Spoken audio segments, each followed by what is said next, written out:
So I got the heads off, as you can see. I realized I pulled out the same bolt earlier.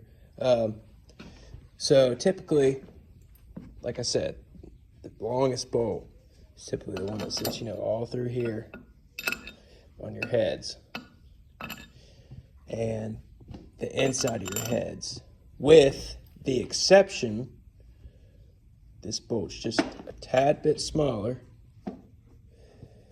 Actually, pretty decent bit smaller.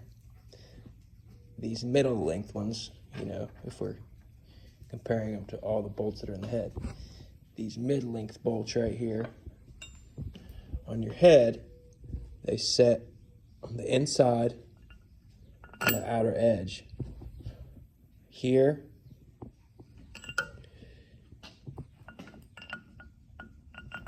and here.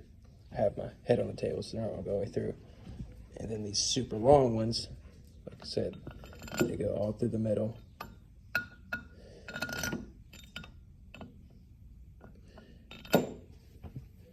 With the exception of these two on the outside, and that's on both heads.